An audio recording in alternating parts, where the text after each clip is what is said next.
Hello प्यारे बच्चों। तो आज हम करने जा रहे हैं एक इम्पोर्टेंट बट डिफ़िकल्ट समझे जाने वाला टॉपिक जो कि है लॉज ऑफ रिफ्लेक्शन। तो यहाँ पे बेसिकली हम इस टॉपिक को समझेंगे with the help of two best friend. तो एक नाटकीय सा रूपांतरण बन के समझते हैं। देखो ये हैं हमारे दो बेस्ट फ्रेंड, चिंटू मिंटू मान सकते हैं। ये बैठे हैं, चिंटू जी म्यूज़िक सुन रहे हैं। अरे मिंटू कहाँ गए हैं? तो मिंटू भी आने वाले हैं जल्दी ही। तो म्यूज़िक ही सुन रहे थे कि क्या हुआ, अंधेरा होने लगा, घोर अंधेरा हो गया भाई। सूरज तो जो है इनका छिप गया है। तो मिंटू ने क्या किया, टॉर्च जला दी अपनी, जो कि इन्होंने पहले से ही आइडिया अपना इम्प्लीमेंट किया था। स्पॉटलाइट है ये, बिल्कुल सीधे जाएगी और इनको रोशनी देगी और अब करेंगे ये मज़े। तो चलो भाई, मिंटू चला गया है चिंटू के पास। और क्या है, ये तो काफ़ी गुड आइडिया लगा भाई चिंटू को। तो अब ये जो है अपना ड्रिंक लेते हैं। पियो पियो ड्रिंक पियो अपना। अरे ये क्या हो गया, अंधेरा फिर से, ओ माय गॉड। तो ये जो टॉर्च थी इनकी ये वापस से गिर गई। अब जो है चिंटू इसको उठा लेंगे, लेकिन ये तो रुक ही नहीं रही। शायद इसका हैंडल ख़राब हो गया बच्चों। तो हैंडल को ठीक कैसे किया जाए? ये हैंडल तो ख़राब ही हो चुका है। अब यहाँ पे इनके पास कोई सोर्स भी नहीं है इस हैंडल को ठीक करने का, लेकिन कुछ तो दिमाग लगाना ही पड़ेगा। लाइट तो यहाँ पे लानी ही पड़ेगी। तो क्या करते हैं, चलो मिंटू के पास तो कुछ आइडिया ज़रूर आएगा। मिंटू के दिमाग का बल्ब जला, ऐसे ही जलते हैं बल्ब, ऐसे ही दिमाग के बल्ब जलाया करो। तो देखते हैं क्या आइडिया है, चलो चलते हैं। तो मिंटू जो है आइडिया लेके चल पड़ा है, चिंटू को भी साथ में लेके चल पड़ा है। तो थोड़ी देर के बाद ये क्या करते हैं, मिरर को लाके रख देते हैं जहाँ पे लाइट गिर रही थी। ये मिरर है, दर्पण है, इसके ऊपर लाइट गिरेगी और ये लाइट फिर ऊपर पहुँच जा रही है। ठीक है, तो कंसिडर करते हैं कि ये रे ऑफ लाइट है जो कि एक मिरर से स्ट्राइक कर रही है। अब ये जो रे है, किरण जो है, प्रकाश की किरण जो है वो दर्पण से टकराएगी। ठीक है, इस रे ऑफ लाइट को हम इंसिडेंट रे बोलते हैं इंग्लिश में, और हिंदी में हम इसको कहते हैं आपतित किरण, क्योंकि आपतित यानी गिर रही है। और जहाँ भी ये इंसिडेंट रे मिरर के साथ, देखो ये रेड वाला पॉइंट जो है पॉइंट ऑफ इंसिडेंस कहलाएगा, यानी कि आपतन बिंदु कहलाएगा। चलो ठीक है, आइडिया थोड़ा काम आया कि जो प्रकाश की किरण है वो मिरर से टकरा के ऊपर तो जा रही है, लेकिन यहाँ पे तो बात नहीं बनेगी।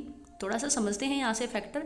एक लाइन जो है इंसिडेंट रे जहाँ पे टकरा रही है मिरर के साथ, अगर वहाँ से हम एक परपेंडिकुलर लाइन खींच दें 90 डिग्री का कोण बना के, अगर हम यहाँ पे एक लाइन खींचेंगे तो देखो यहाँ पे जो एंगल बनेगा इंसिडेंट रे और पॉइंट ऑफ इंसिडेंट के बीच के का जो एंगल बनेगा उसको कहा जाता है इंसिडेंट एंगल। ठीक है, एंगल ऑफ इंसिडेंस भी बोल सकते हैं, यानी कि आपतन कोण इसको कहेंगे। आई के नाम से हम इसको जानते हैं। ये है अपना एंगल ऑफ इंसिडेंस। अब देखो यहाँ पे लाइट तो ऊपर पहुँच गई, लेकिन आइडिया कुछ फ्लॉप सा लग रहा है इन बंदों का। तो इट्स स्टिल नॉट वर्किंग, तो काम तो नहीं आया। My idea is not over yet. तो मिंटू का आइडिया अभी ख़त्म नहीं हुआ। अभी मिंटू देखो क्या कारस्तानी करता है। When the incident ray strike the mirror it will bounce off the mirror. तो ये तो बात सीधी ही है। हम किसी को चिढ़ाने के लिए भी क्या करते हैं, मिरर को लेके उस पर लाइट मारते हैं। करते होगे ये काम, यानी कि उसको क्या कहते हैं, रिफ्लेक्शन ही बोलते हैं। तो रिफ्लेक्शन तो आपको पता ही होगा कि हम मिरर ले लेते हैं और जब लाइट सूर्य की आती है, सनलाइट जब आती है, तो उसको हम दूसरे पर रिफ्लेक्ट करते हैं। ये कई बार जनरली ऐसे भी हो जाता है। तो ये जो हमारा परपेंडिकुलर था और रिफ्लेक्टेड रे है, इसके बीच का एंगल एंगल ऑफ रिफ्लेक्शन कहलाता है, रिफ्लेक्टेड एंगल कहलाता है। ठीक है, तो इन्होंने क्या किया, अब देखो मिंटू ने एक मिरर और लगा दिया। तो यहाँ पे तो लाइट इनकी आ गई है, बल्ले बल्ले हो चुकी है भाई। तो इनका तो जो आइडिया था वो काम कर गया। हैंडल भी ख़राब हो गया, लेकिन यहाँ तो बात उन्होंने अच्छे से बना ली। तो यही जो है कहानी थी चिंटू और मिंटू के आइडिया की। तो रिफ्लेक्टेड रे, देखो रिफ्लेक्टेड रे कौन सी रे होती है, जो कि रिफ्लेक्ट होके, रिफ्लेक्ट बैक होके मिरर पे टकरा के और रिफ्लेक्ट बैक होके जा रही है, उसको हम रिफ्लेक्टेड रे कहलाते हैं। और जो एंगल परपेंडिकुलर जो हमने खींचा, नॉर्मल जो खींचा है उसके बीच में और रिफ्लेक्टेड रे के बीच में बनेगा, उसको एंगल ऑफ रिफ्लेक्शन बोलेंगे। और ये दोनों ही एंगल बराबर होते हैं। Angle of incidence is equal to angle of reflection, यानी कि जो आपतन कोण है अगर 30 डिग्री का होगा तो एंगल ऑफ रिफ्लेक्शन जो है वो कितने डिग्री का होगा, वो भी 30 डिग्री का होता है। इससे यहाँ से क्वेश्चन सम भी उठ के आते हैं, तो इजीली कैलकुलेट कर सकते हो। अगर आपका एंगल ऑफ इंसिडेंस दे रखा है, एंगल ऑफ रिफ्लेक्शन पूछ रखा है, तो आप बता सकते हो 30 डिग्री है तो वो भी 30 डिग्री ही होगा। यहाँ पे इंसिडेंट रे और रिफ्लेक्टेड रे भी आपको समझ आ गई। तो यही थी स्टोरी ऑफ रिफ्लेक्शन की। बच्चों 5 मिनट की इस वीडियो में हमने लॉज ऑफ रिफ्लेक्शन के बारे में बहुत सारे अहम बिंदुओं को जाना है, अहम पॉइंट को हमने, इंपॉर्टेंट पॉइंट को हमने जाना है। लेकिन वीडियो को एंड करने से पहले हम एक छोटी सी रिवीजन ले लेते हैं ताकि जितने भी पॉइंट है वो आपके माइंड में सेट हो जाए। तो यहाँ पे देखो, जैसे ही हमने एक मिरर लिया था और इसके ऊपर आती है एक आपतित किरण यानी इंसिडेंट रे, ठीक है। तो इंसिडेंट रे जैसे ही यहाँ पे गिरते तो हमने एक परपेंडिकुलर या नॉर्मल ले लिया था। 90 डिग्री को बोलते हैं ना परपेंडिकुलर। जैसे कि यहाँ पे मैं बता रही हूँ कि एक सतह है, ये कैसी है, स्मूथ सी सरफेस है, हम इसे ऐसे ही जो है लेते हैं तो ये 90 डिग्री का एंगल बनता है, इसे ही हम परपेंडिकुलर बोलते हैं, ठीक है। तो यहाँ पे समझो एक मिरर था, मिरर के साथ जैसे ही कोई इंसिडेंट रे स्ट्राइक करती है उसी दौरान जो एंगल बनता है परपेंडिकुलर नॉर्मल के साथ, तो उसको हमने क्या कहा था, आई, यानी कि एंगल ऑफ इंसिडेंस। इसके बाद जो हमारी रे है वो रिफ्लेक्ट बैक भी होगी, रिफ्लेक्टेड रे होगी, परावर्तित किरण हमने इसको नाम दिया था, और जो एंगल बनाएगी उसको हमने कहा था आर, ठीक है।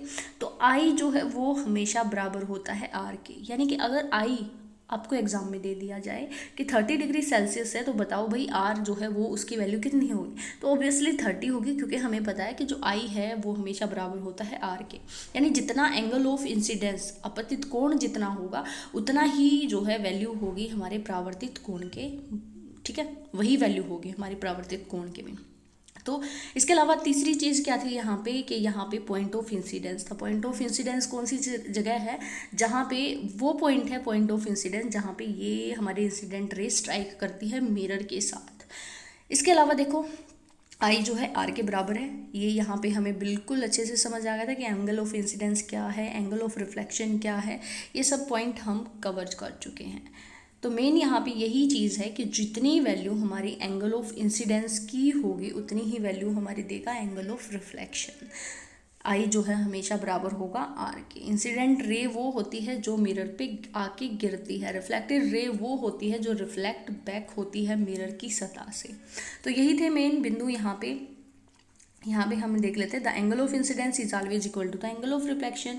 If the angle of incidence 30 degree है तो ये भी जो है हमारा 30 डिग्री होगा। Remember that these angles are always measured from the normal. हाँ, ये चीज़ और आपको याद रखनी है कि ये जो एंगल है वो हमें कहाँ से मेजर करने हैं, नॉर्मल से मेजर करने हैं, ना कि मिरर से, नॉट फ्रॉम द मिरर।